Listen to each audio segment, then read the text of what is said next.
Kasi tingnan mo, Hana, what can you get by asking about 5 witnesses testifying on something that they found irregular, which is not yet final? Kasi as far as they're concerned, it's irregular. But paano kung yung commissioner audit will not agree with you or the court will not agree with you? O di wala.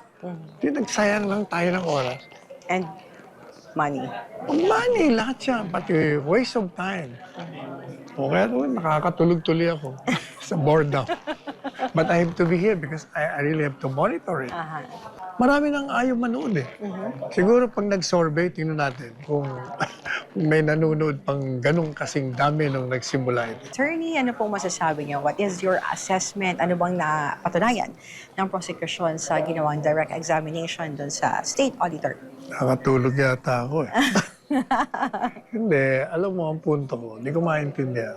Kasi kung ako ang abogado, papadismiss ko kagad yung Article 1. Why? Kasi nga, di ba, paulit-ulit ko na sinasabi. Sabi ninyo, preliminary. Sabi nyo, hindi final yung finding nyo na may irregularity. Eh kung hindi pa pala final, why are we all here discussing and prosecuting Article 1 when there is no basis at? Wala kasing final decision pa yung COA. Exactly. So anong idinidemanda mo sa Vice President kung wala naman palang penal na irregularidad? Kasi sang-ayon sa inyo, ang finding nyo, non-compliant. So if it's not compliant,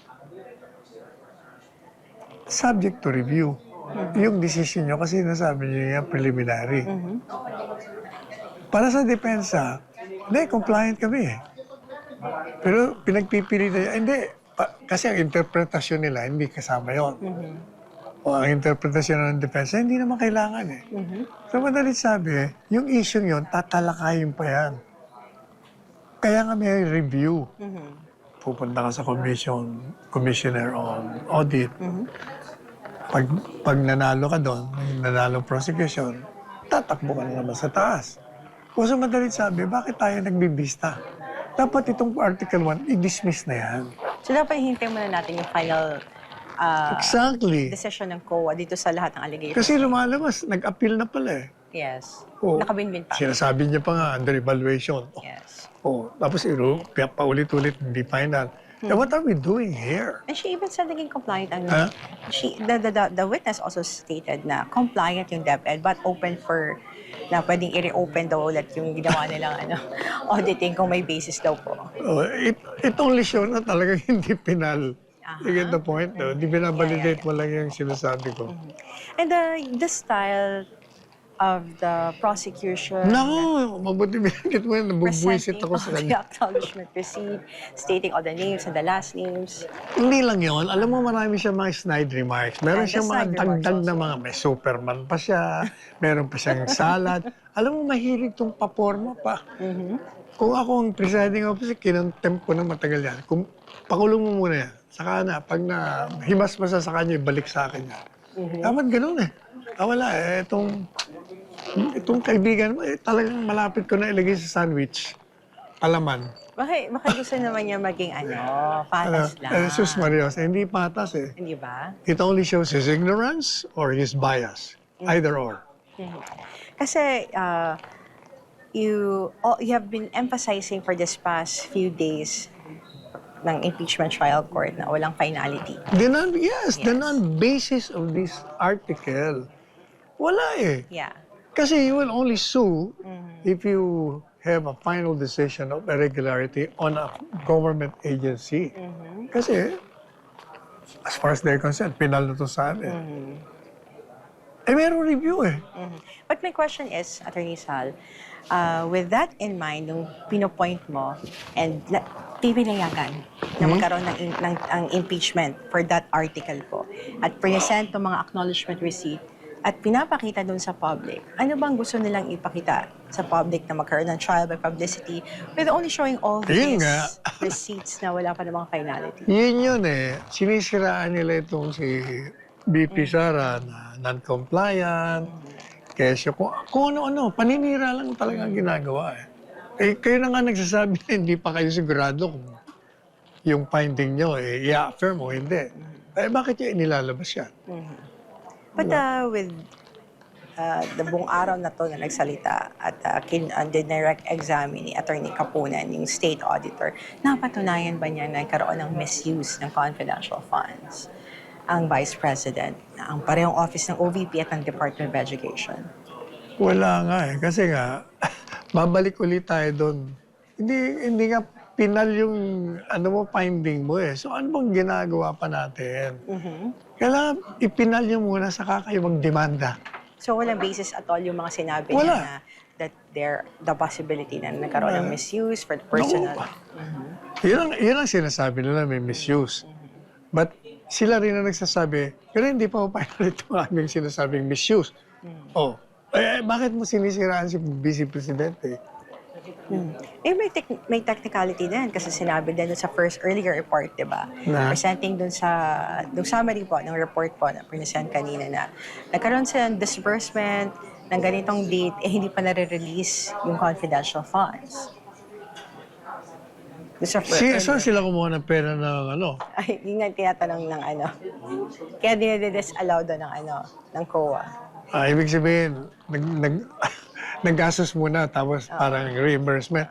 O ibig sabihin kayo nga may atraso eh. Dahil nag-a-advance pa itong mga nagtatrabaho para sa inyo. Tapos tuloy, kaya nung mag-liquidate sobra. Is it anomalous? Ano? Maanomalya ba yung gano'ng klase? Hindi mali yan. It only nga shows na these people are spending their own money. That's why they're asking for reimbursement kasi ang bagal nyo magpalabas ng pera. Tapos, nagpalabas na nga kayo ng pera, sasabihin nyo pa, irregular yung ginagawa namin. Compliant naman kami. You keep on insisting na non-compliant. And yet, you're suing us for something which is not final. Ano ba yan? So, what do you think ang dapat gawin ng defense? I will not tell them what to do, but if I were a lawyer and there is an impeachment trial involving the same facts on Article 1, I will move for a dismissal of the case of that Article 1. Right away. Or, if I were the presiding officer, I will call the attention of my colleagues.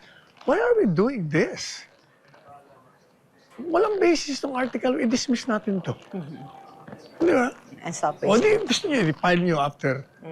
Di ba? Otherwise, you're wasting our time. I-file it after Kasi 25. tingnan mo, Hana, what can you get by asking about 5 witnesses testifying on something that they found irregular, which is not yet final? Kasi as far as they're concerned, it's irregular. But paano kung yung commissioner audit will not agree with you or the court will not agree with you? O di wala. Di nagsayang lang tayo ng oras. And money. Money, lahat yan. Pati waste of time. O kaya nakakatulog tuloy ako sa boredom. But I have to be here because I really have to monitor it. Nice way to monitor. You're monitoring it Oo nga. live. Kahit na foul weather, nandito tayo, di ba? But what are your expectation? Kasi yung mga succeeding witnesses is coming from the Department of Education, Office of the Vice President, yung mga minimension nila kanina na mga officers na mismo nag-liquidate. Parang lalabas hostile witness yun. Really? O kasi sila yung sila yung mismong nag-disburse, di ba? Sila di man yung accountable. At saka nayayamot akong pakinggan yung sinasabi ng testigo na accountable officer ay si Vice Presidente. Nakakalimutan nila under the joint circular, there are 2 accountable officers. Pero hindi end yung dalawang sabay. Kasi nakalagay doon or. Not and or. Kung sino may hawak at sino nag-implement ng pera, siya ang dapat na accountable. Kaya nga or. Sabi nila hindi kasi pumirma si Vice Presidente. Pumirma siya sa programa. Ito ang program. Okay na sa akin to. Sige, implement nyo. O, ikaw ang payee. Ikaw ang hawak ng pera. Patupad mo na yan. O, so, hindi si Vice Presidente ang accountable. Ikaw. Under that joint circular. Kaya, so, kahit na doon mo palabasin, talagang hindi guilty si Inday Sara doon sa demanda nila na may irregularity ng pag-disburse ng pondo. Yan ang maliwanag eh. And last, what is your message sa mga nanonood ngayon? What are the Filipinos who are having this kind of thoughts na kami may because of the irregularity, because of the acknowledgement receipts, and doon pa lang na magiging basis nila that the Vice President is. Nakikita ng tao, sa tingin ko kasi umiikot ako, di ba? Galing lang ako Cebu, 3 araw ako doon. Para-pareho sinasabi nila, bakit ba nag-i-impeachment tayo? Wala naman silang ebidensya. Tapos yung prosecution, wala nang ginawa, kundi manira, kahit na hindi dapat sasabihin. Meron siya mga sinasabing mga scam. Ngayon naman, may Superman, may salad. Ano ba yan? Sabi niya, marami nang ayaw manood eh. Siguro pag nag-survey, tingnan natin kung may nanonood pang ganong kasing dami nung nagsimula ito.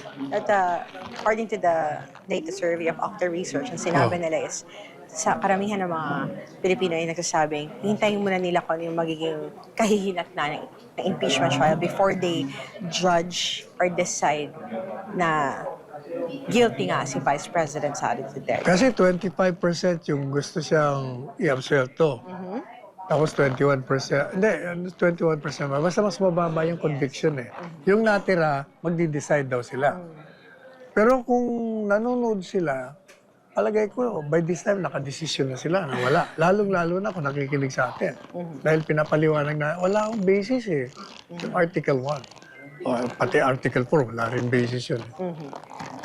Marami So, sila. dalawa na.